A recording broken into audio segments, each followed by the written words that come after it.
Obrigado, diácono. Graça e paz. Eu sei que está fazendo frio, né? Mas bota um amém aí para aquecer aqui a gente aqui no púlpito aqui. Graça e paz. Amém. Boa noite. É muito bom estar aqui com os irmãos e ter essa rica oportunidade de ministrar a palavra do Senhor mais uma vez aos vossos corações. Vamos ler Filipenses 3, 13 e 14. Filipenses 3, 13 e 14.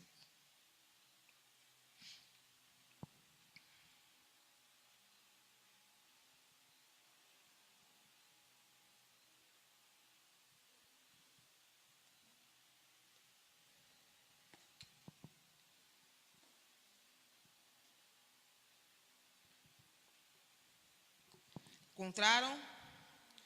Diz assim: irmãos, não penso que eu mesmo já o tenha alcançado, mas uma coisa faço, esquecendo-me das coisas que ficaram para trás e avançando para que estão diante de mim, prossigo para o alvo, a fim de ganhar o prêmio do chamado celeste de Deus em Cristo Jesus. Nós vamos falar nessa noite sobre feridas sagradas. E falar sobre feridas sagradas e buscar no apóstolo Paulo os recursos para a nossa meditação é algo chave para contribuir para os nossos pensamentos e reflexões e processos de identificação. Por que processo de identificação? Porque o apóstolo Paulo, o apóstolo dos gentios, como está em Gálatas 1, 15 e 16, Gálatas 1, 15 e 16.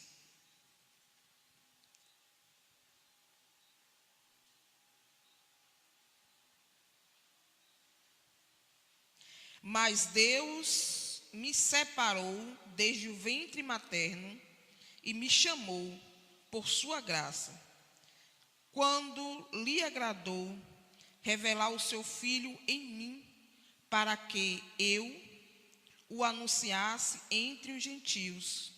Não consultei pessoas algumas. Paulo, ele é reconhecidamente pela igreja como o apóstolo dos gentios. E ele reconhece o seu ministério, que também foi dado aos gentios. Então, ao reconhecer e reafirmar o seu caminho no evangelho, Paulo passa de perseguidor para ser perseguido, que é um contexto histórico que todos nós sabemos.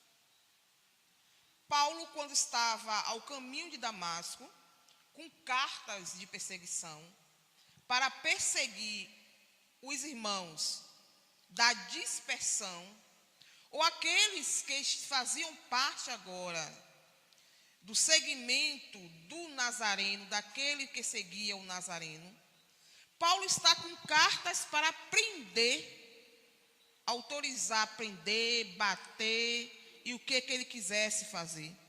Ele está com cartas em mãos e a caminho de Damasco, ele tem um encontro com Jesus. E de repente, ele é ofuscado por uma grande luz.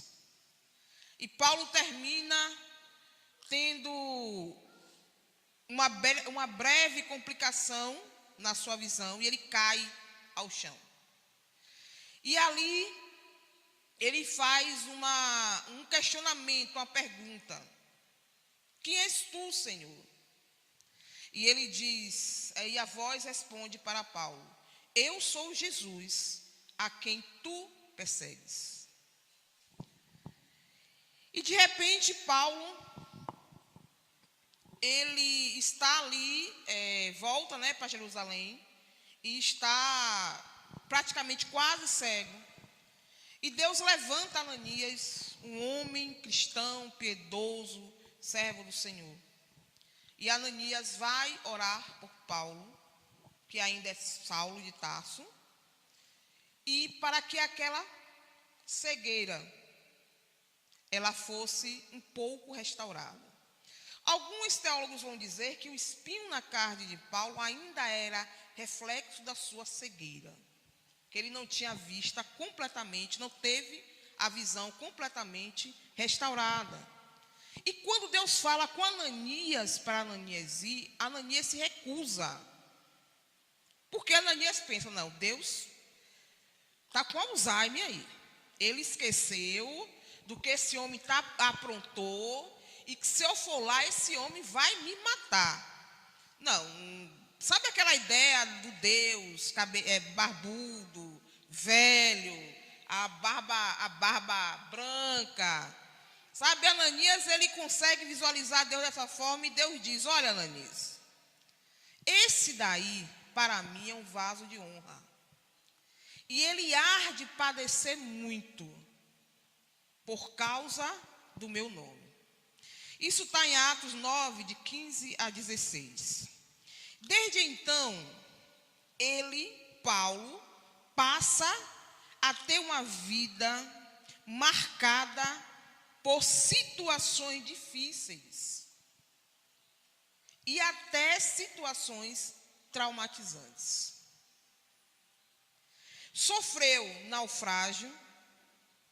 Nesse naufrágio, chega numa ilha, foi mordido por uma víbora, por uma cobra perigosa.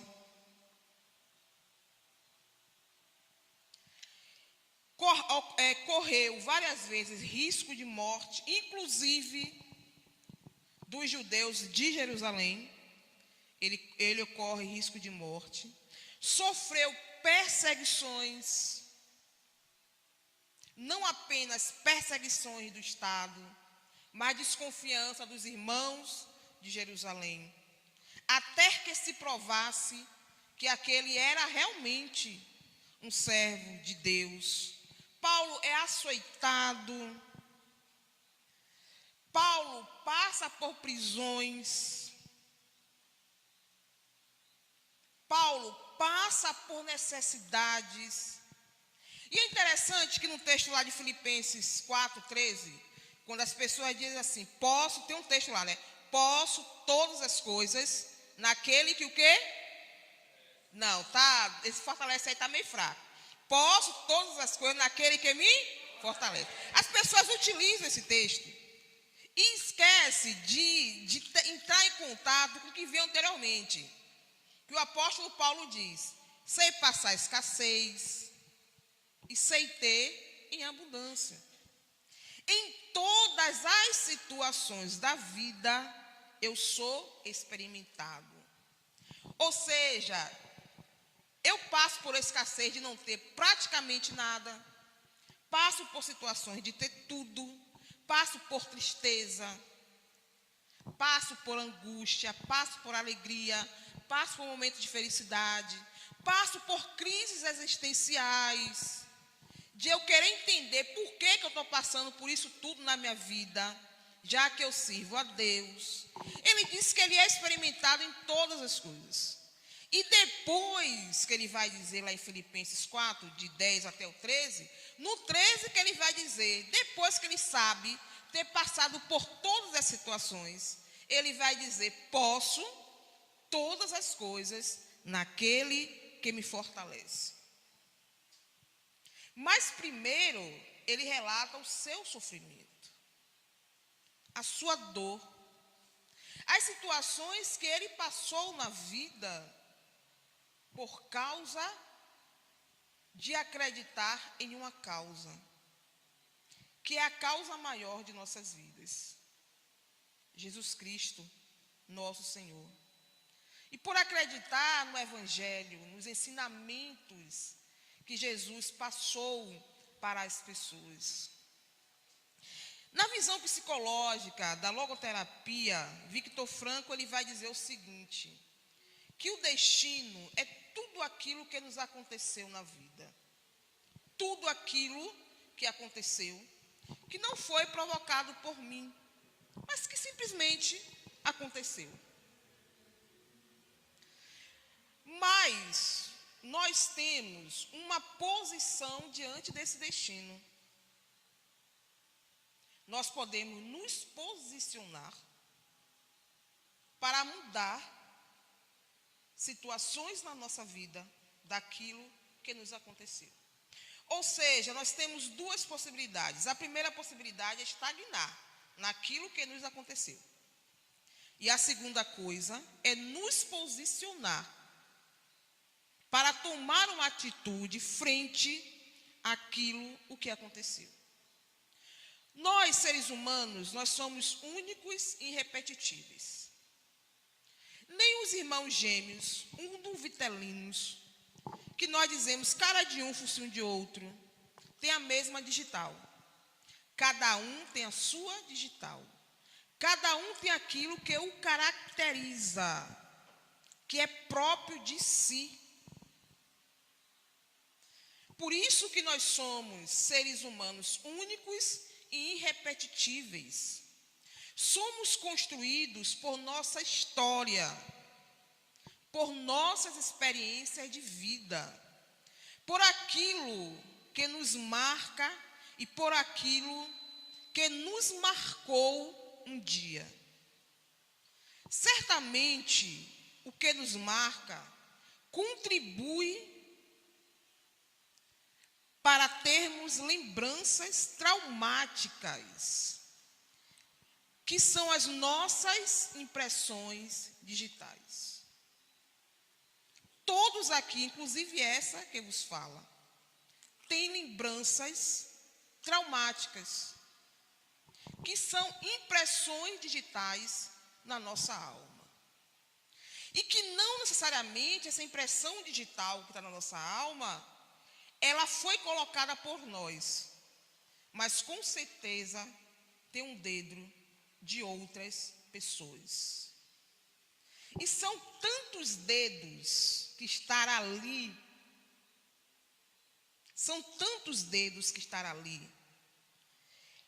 que essas impressões digitais, elas fixam em nossa alma, elas estão lá grudadas, estão lá fixadas. E é nesse sentido que nós entendemos que feridas sagradas são traumas que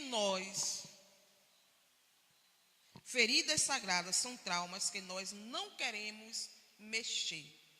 Nós as santificamos, nós as guardamos.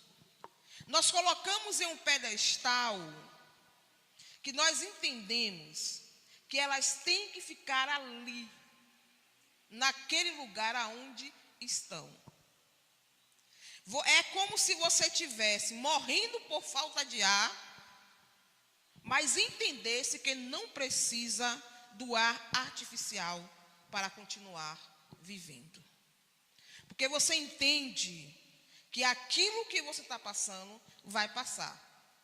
Só que ao contrário, não é uma crise de ansiedade. Você está morrendo de falta de ar. Não, vai passar, está tudo bem.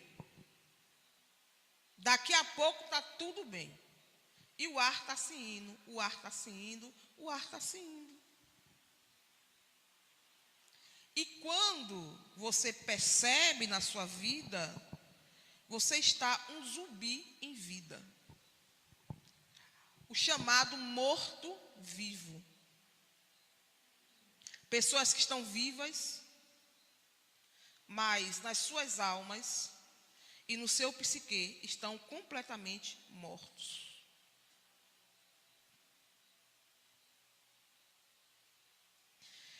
E essas feridas, elas são cultivadas. E muitas pessoas acham nelas uma forma de recompensa. Que cada vez mais afunda em pensamentos, sentimentos, emoções e comportamentos. É como se tivesse pesos nos nossos pés e nós fomos jogados em cima do mar.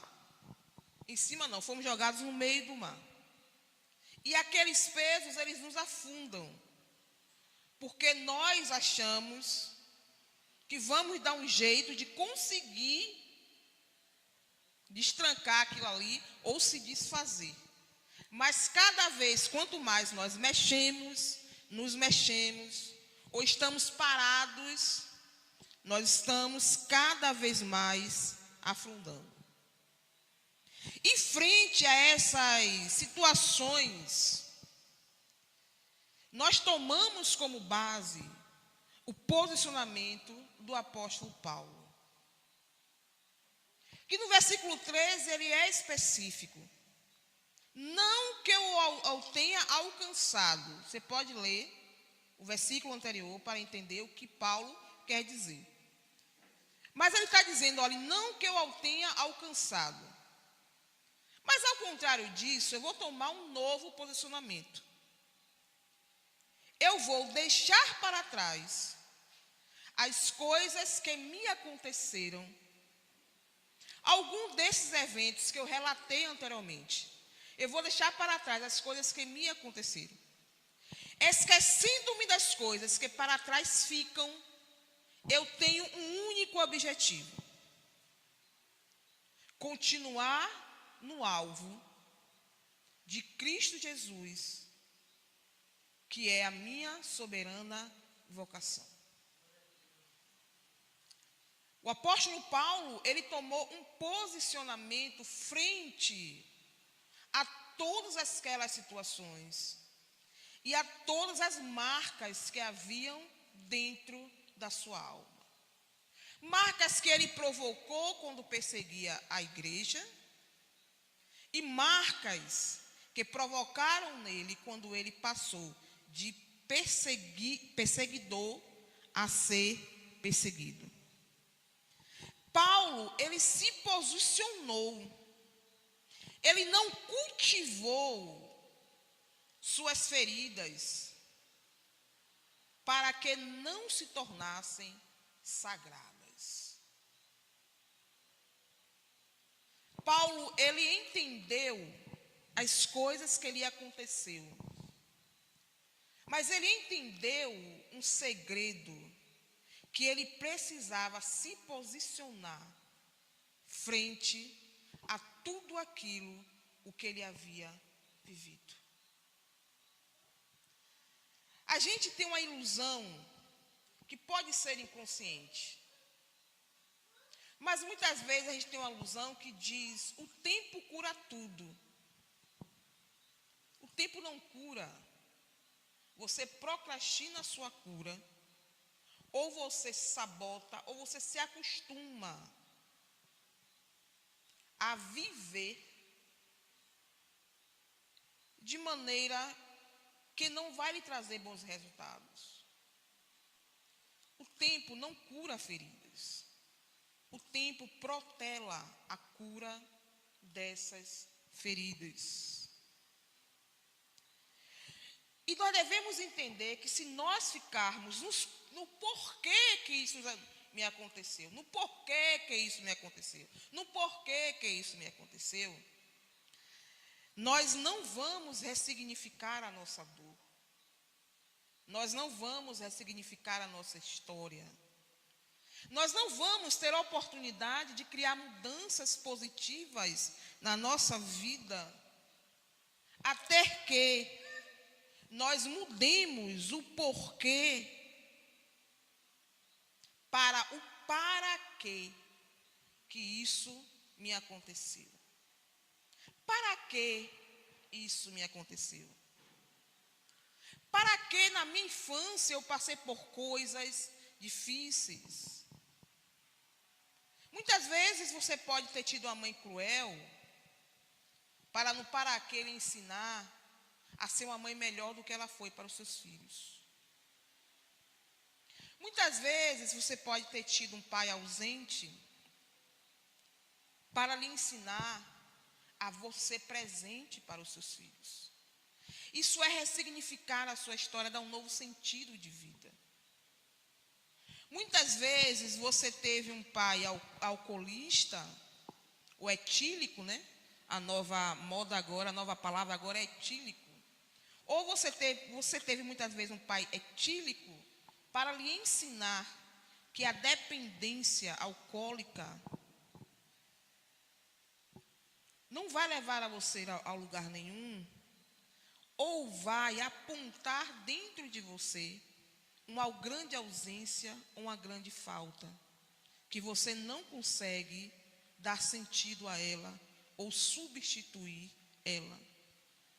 Muitas vezes você teve uma mãe que só vivia na igreja servindo a Deus.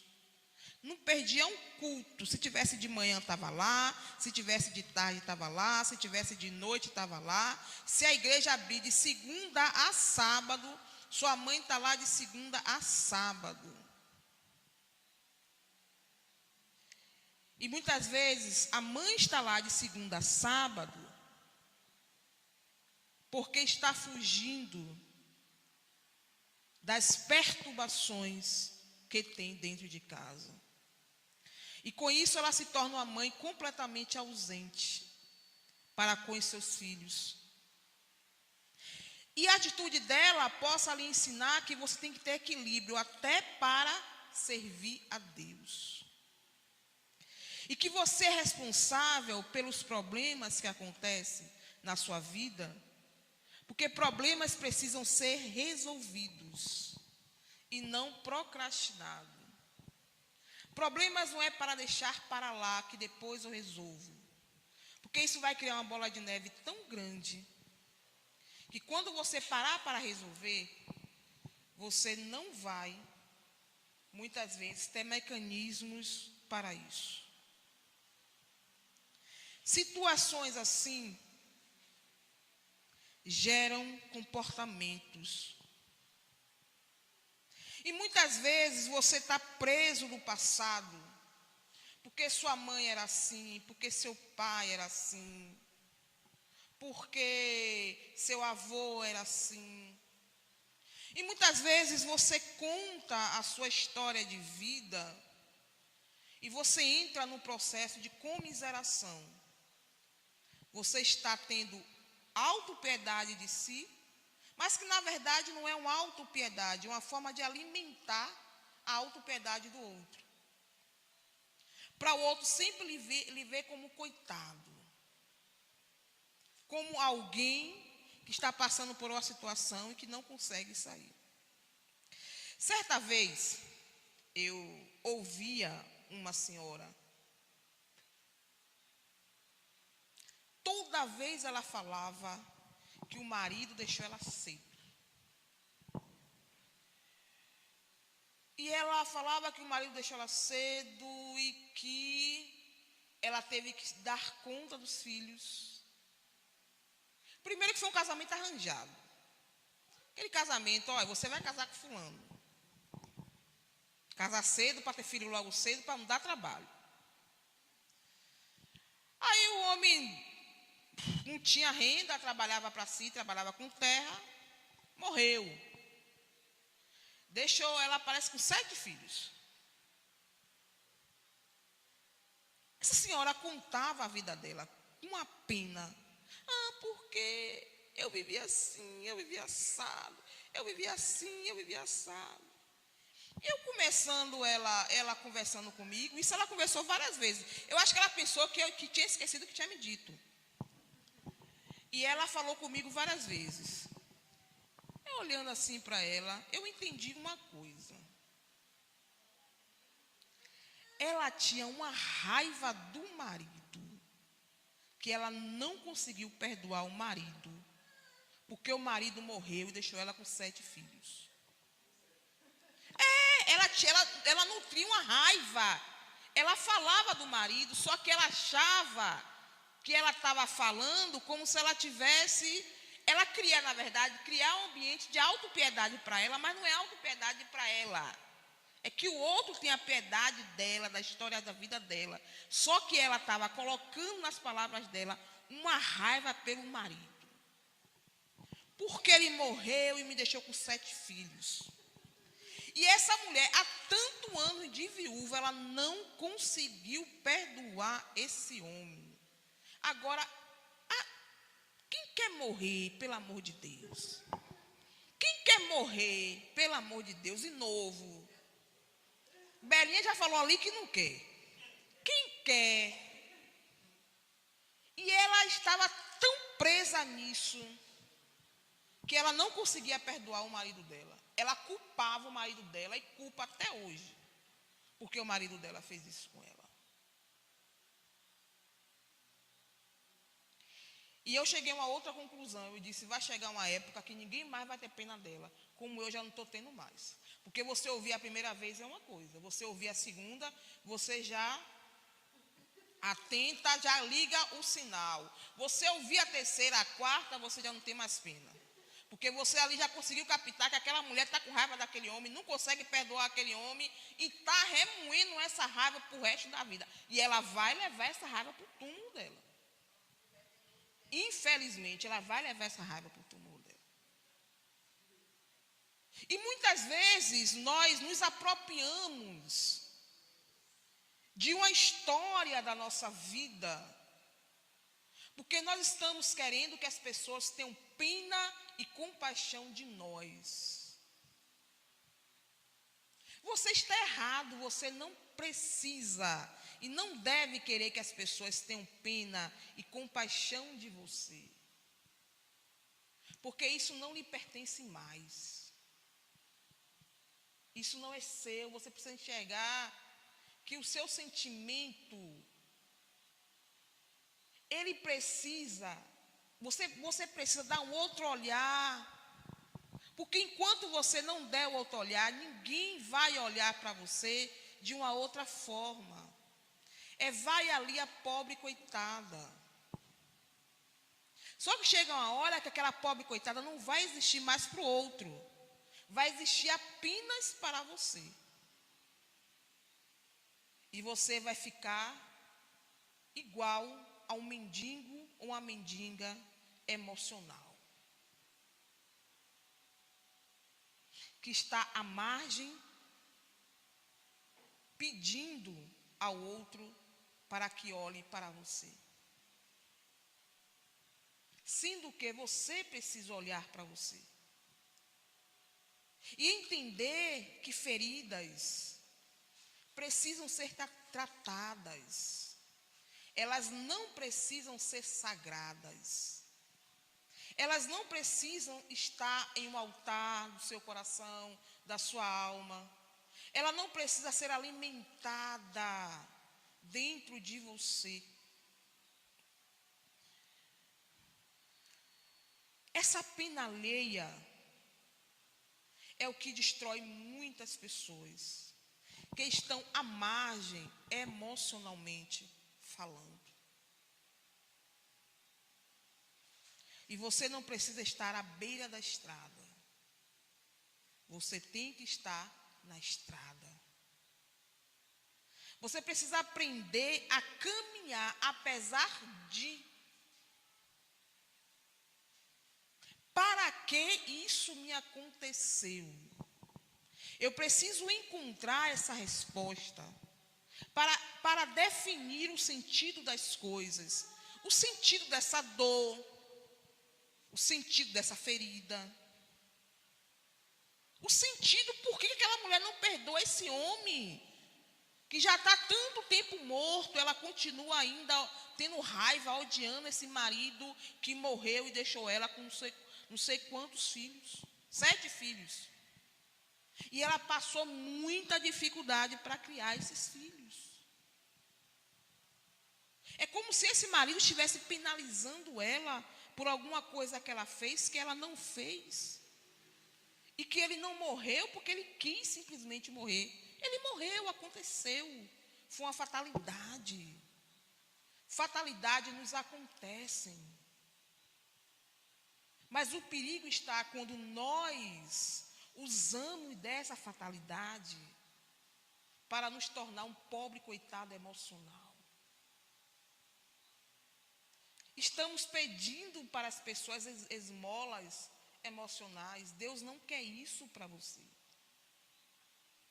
O propósito de Deus para a sua vida emocional não é essa. Deus quer nos curar, nos restaurar, mas para isso, nós precisamos nos enxergar como tal. Deu glória aqui agora, confirmou a bola, tá vendo? Confirmou. Eu achei uma frase no Instagram muito interessante, do Café Filosófico, _oficial, que diz o seguinte: se você focar na dor, continuará a sofrer. Se você focar na lição, continuará a crescer. Troque o porquê para o para quê. E comece a analisar as coisas que lhe aconteceram, não de forma negativa, mas de forma introspectiva. Respeito pela sua história. E ao analisar, você comece a pensar que você chegou até aqui, sim. Que você poderia ter chegado melhor, sim. Poderia ter chegado melhor. Mas que ainda tem uma estrada na sua frente para você continuar andando. E a cada passo que você der, você pode dar um passo melhor na sua vida. Se enxergar, olhar para si, é um processo de libertação. Jesus, em João 8:32, ele diz: e conhecereis a verdade, e a verdade vos libertará. Ele estava falando que ele era a verdade, que ele era a Torá, que ele era o Messias, que ele era a palavra oral de Deus para o mundo. Mas existem também verdades em nossa vida, que quando nós conhecemos essa verdade, nós nos libertamos. E o processo de libertação está em enxergar, conhecer a verdade, olhar para ela. Olhar para as digitais que estão na nossa alma e dizer: você está aqui. Eu posso até ser fruto de você, mas eu não sou isso, o que você está me dizendo. Olhar para si é olhar para a verdade interior, porque nós temos verdades interiores. E muitas vezes são verdades tão distorcidas da realidade, que não é verdade que a gente acredita que é, mas são verdades que colocaram em nós. E nós compramos essas verdades que colocaram em nós e acolhemos elas, e esquentamos elas, e abraçamos elas. Sabe, nós estamos colocando um berço bem aquecido e colocando aquela ferida, sacralizando ela. E nós sustentamos isso que nossa mãe, nosso pai, nosso professor, nosso tio, nosso padrasto, seja lá mais quem for, disse na vida: que menina burra, você não vai aprender nunca as coisas. Aí sabe o que acontece? Nós viramos adultos com dificuldade de aprender. Porque a gente comprou uma verdade que não é verdade. Se torna um paradoxo. Porque para aquela pessoa, ela falou isso como uma verdade, mas não é verdade. Porque nós somos seres suficientemente capazes de realizações na nossa vida. E nós estamos com a nossa vida paralisada porque alguém me disse isso. Aí você está constantemente se lembrando do que seu pai, sua mãe, seu professor, seu tio. Sabe, quem quer ser, vai seja, só tira os pastores e as pastoras que não vão fazer isso na vida. Aí eu tiro do bolo, sabe? E aí está ali se reafirmando e reafirmando naquilo. E você já parou para pensar quantas coisas você aprendeu?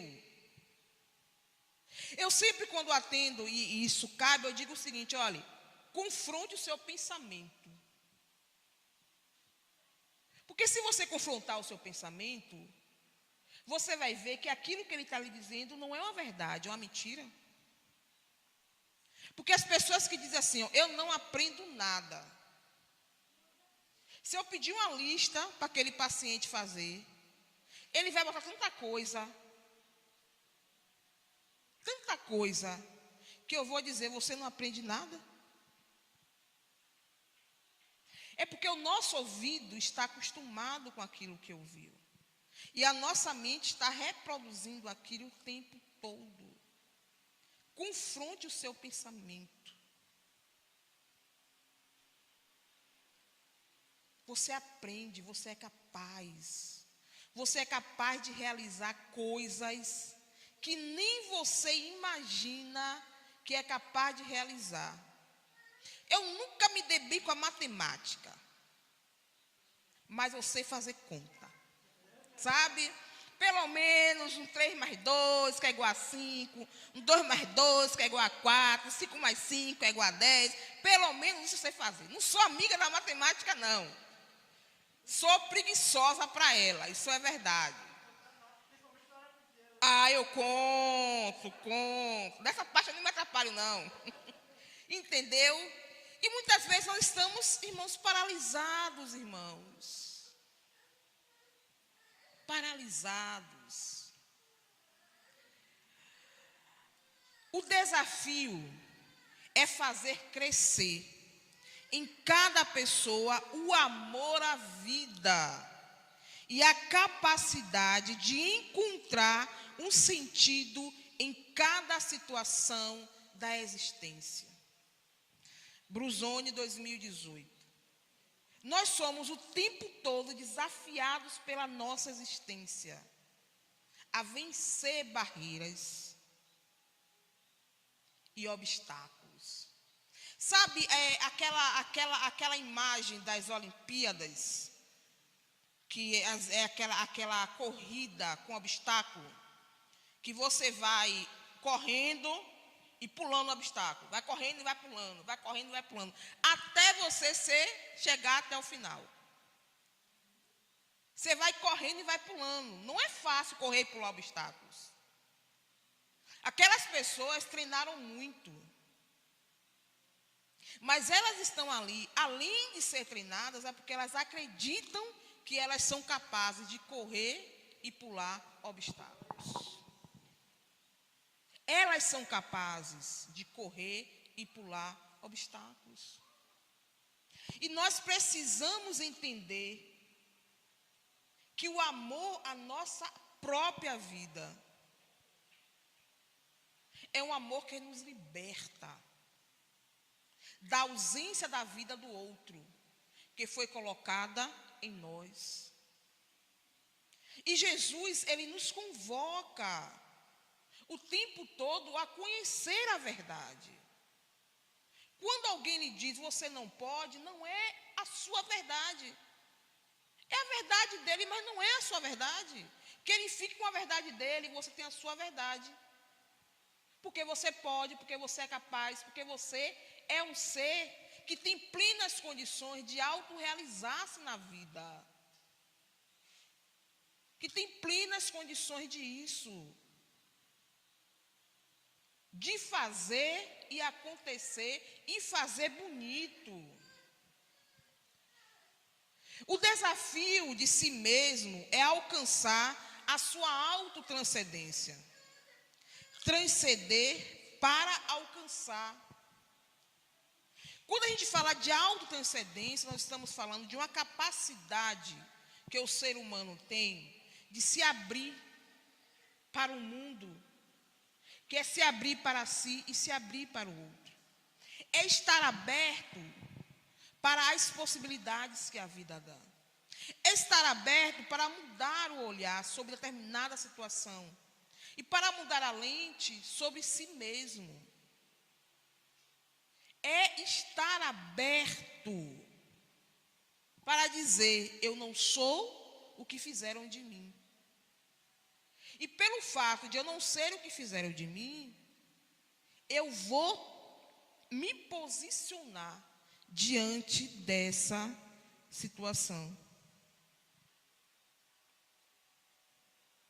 Então, esse é o processo de autotranscendência.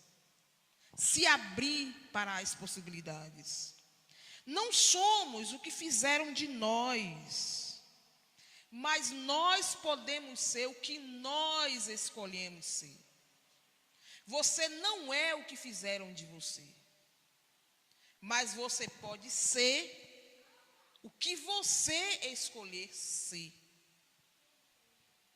Você pode ser um engenheiro, você pode ser um doutor, você pode ser um artista, você pode ser um pintor.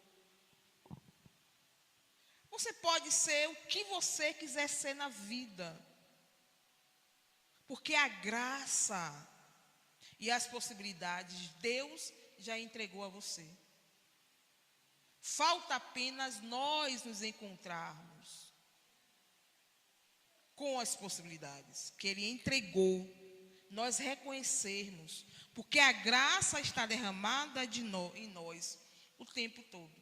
E aí, coincidentemente, eu encontrei outra frase no Instagram, que diz, uma pessoa diz para outra, um rapaz diz para uma moça, viu como o tempo cura as feridas? Aí ela responde para ele, não foi o tempo, fui eu. Tempo não cura feridas, eu vou repetir. Tempo procrastina feridas. Tempo procrastina os processos de cura, de autotranscendência, de evolução, de tomar posições frente às situações. Essa frase foi do Pensativamente, que está no Instagram. Atitudes sagradas contribuem. Então, não, eu vou continuar aqui.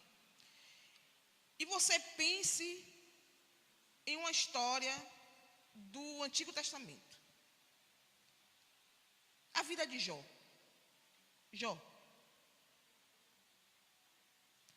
tinha tudo. Colocam Jó no meio de uma confusão. Deus e o diabo. Deus olha para Jó positivamente. Exalta Jó. Tu viste meu servo Jó? Homem íntegro, bom. O diabo, porque ele tem tudo. No dia que ele não tiver, não sei não. Tem muito diabo por aí, viu? Tem, já tá cheio de diabo aí, ó. Olhando pra gente e dizendo só serve porque tem isso. E tá mirando nossa vida. E aí tá lá Deus. Não. Eu queria participar, só olhar essa conversa, né? Um do lado, outro do outro. E Jó lá sentado, na dele, no meio da situação, sem saber de absolutamente nada. Aí o diabo fala assim, olha, vou fazer uma aposta com você. Deus, tudo bem. Aí Deus diz, tudo bem. Você quer fazer uma aposta comigo? Oi? Deus diz, tudo bem. Olha, eu vou tirar tudo dele, para ver se ele continua te servindo. Aí Deus fala, pô, nessa aposta só tem uma ressalva. Você não toque aonde? Aonde? Não toque na alma dele. Só isso. Tudo bem. Vá logo, sai daqui. Faça o que você tem que fazer. E vamos ver aí. Aí, de repente, Jó está em casa, lá tranquilo, na dele. Recebe a notícia. Rapaz, deu uma louca nos seus gados, morreu, foi tudo. Misericórdia. Daqui a pouco vem outro, deu um vendaval aí, um terrível, que a gente não vê há tanto tempo. Morreu seus filhos tudo, caiu casa, caiu tudo, Jó, misericórdia. Já estava abalado, porque tinha perdido tudo, daqui a pouco perdeu os filhos. Daqui a pouco vem a mulher, oi Jó, você amaldiçoa esse Deus e morre, porque está acontecendo coisa com você. Olha, mulher, você fala como uma louca, viu? Nu eu vim do ventre da minha mãe, nu eu voltarei para a terra. Daqui a pouco, para melhorar, começa a aparecer umas coceiras no corpo de Jó, abrir umas feridas, e Jó fica todo leprento. Aí foi que deu a situação, Jó ficou todo leprento. Como todo mundo tem amigo, veio quem? Os amigos de Jó. Aí é para dizer, Deus é mais. Aí vem quem? Os amigos de Jó. Vem os amigos de Jó visitar Jó. E o amigo de Jó, eles eram bons cristãos. Eles eram cristãos de ponta. Por que o amigo de Jó eram bons cristãos? Porque eles queriam justificar porque Jó estava passando por aquela situação. E qual era a justificativa que eles deram para Jó? Tem água aqui? Oh, glória a Deus. Glória a Deus. Isso é bênção, viu? E qual foi a justificativa maior que eles deram para Jó? Eles disseram, ó, Jó, eu estou aqui analisando a sua vida, analisando as suas feridas, analisando o seu contexto. Eu sou uma pessoa que leio a Bíblia, eu sou uma pessoa que oro, eu sou uma pessoa que tenho revelação.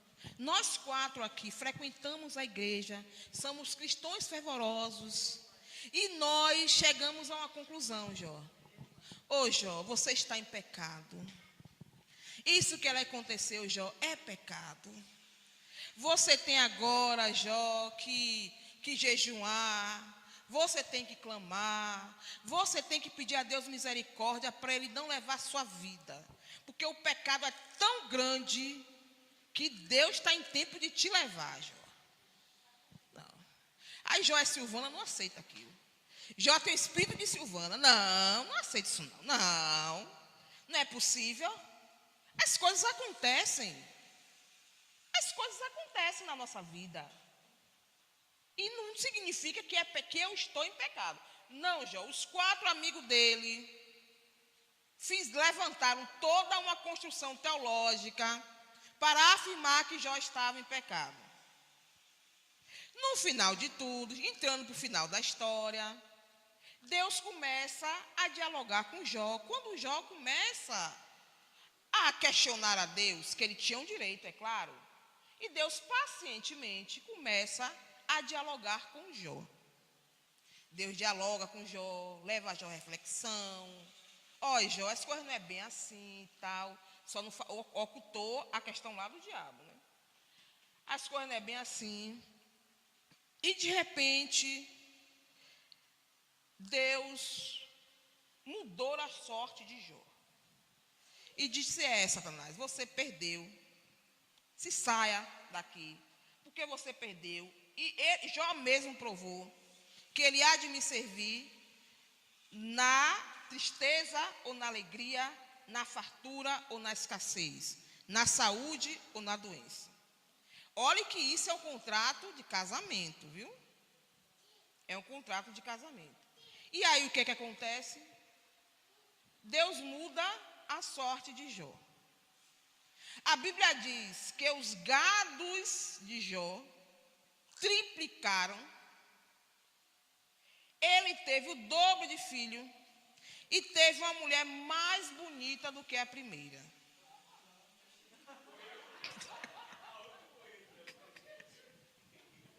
A outra se mandou. E aí o que acontece? O que foi que aconteceu? Aqueles amigos que disse que Jó estava em pecado. O que foi que Deus mandou fazer? Deus mandou Jó fazer o quê? Orar pelos amigos. Porque eles causaram prejuízos emocionais em Jó. Eles condenaram Jó, disseram uma coisa que não era verdade. Abateram Jó espiritualmente, abateram Jó emocionalmente. mente. E a Bíblia diz que Deus mandou Jó orar pelos amigos. E quando Jó estava orando pelos amigos, Deus mudou a sorte de Jó. Deus mudou a sorte de Jó. Atitudes sagradas constituem feridas sagradas. Guardar atitudes e pessoas em nós como algo que não queremos deixar ir de nós mesmos. Tem pessoas que estão guardadas em nós, mas não é de uma maneira positiva, não. É de uma maneira extremamente negativa.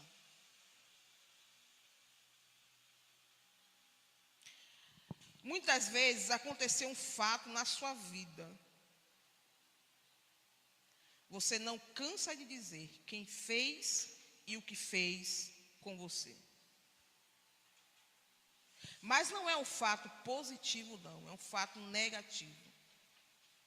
Você está guardando, sacralizando essa pessoa no seu coração. E você não se libera dessa pessoa e não deixa a pessoa ir. Fulano fez isso comigo tal dia. Fulano fez isso comigo tal ano. Fulano agiu dessa forma comigo. Eu passei por isso por causa de tal pessoa.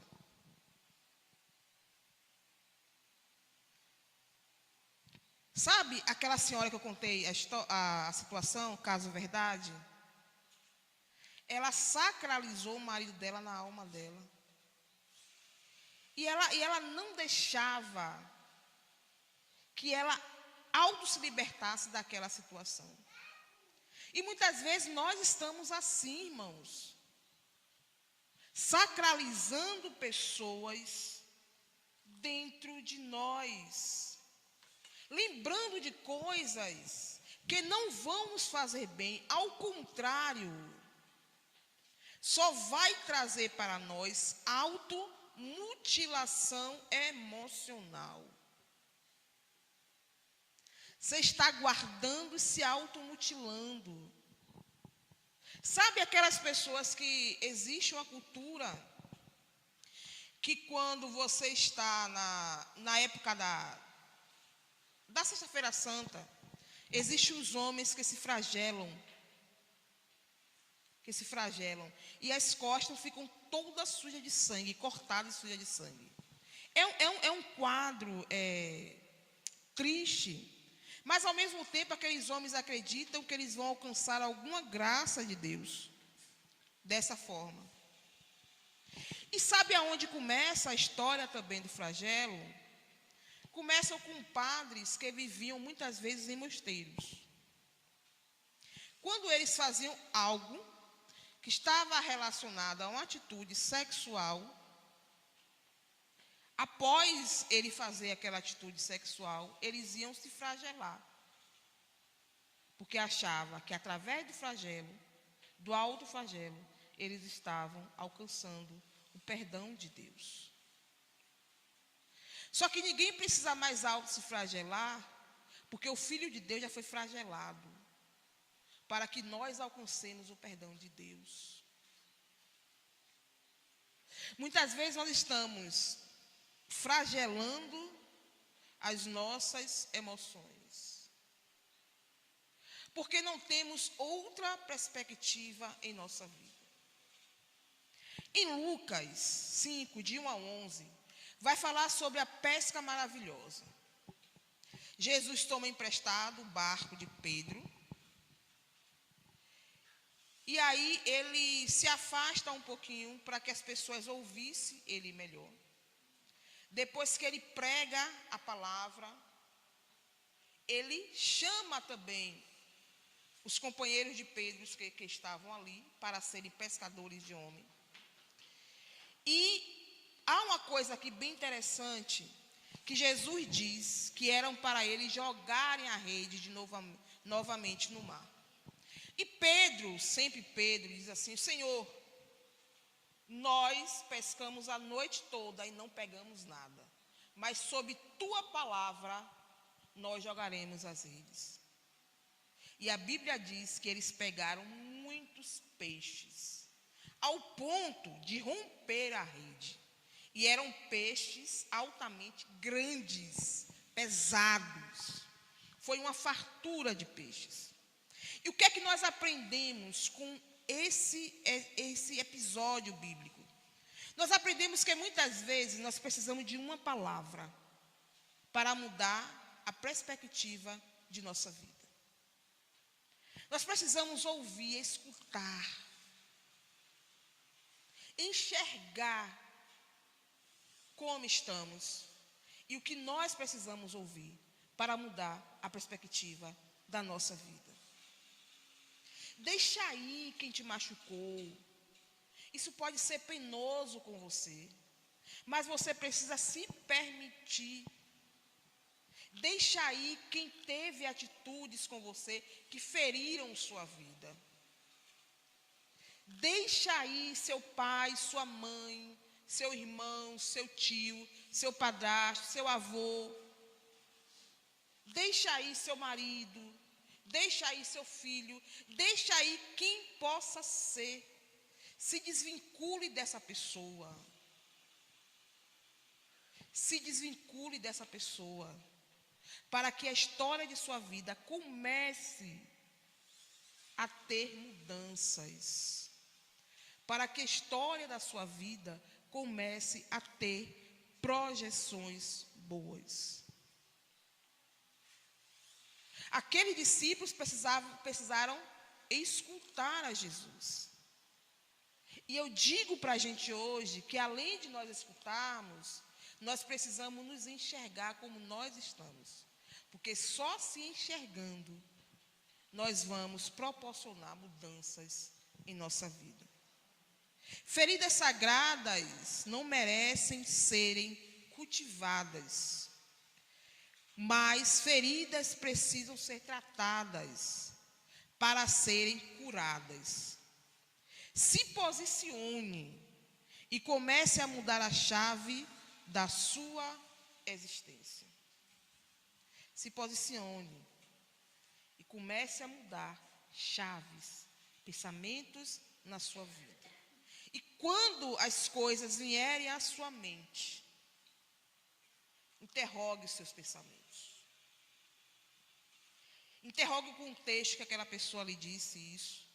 E procure ver quem lhe disse algo. Por que lhe disse daquela forma. E para que você está traçando uma nova caminhada. Que Deus continue abençoando a vida dos irmãos, fortalecendo. E que hoje possa ser um novo pontapé na sua vida, para a glória de Jesus.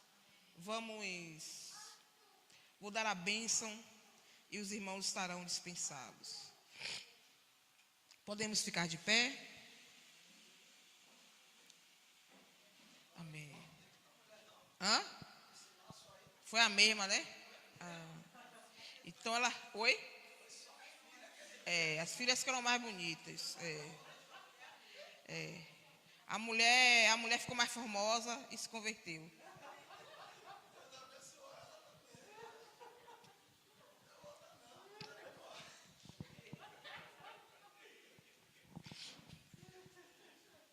Aqui é bereanos, viu, irmão?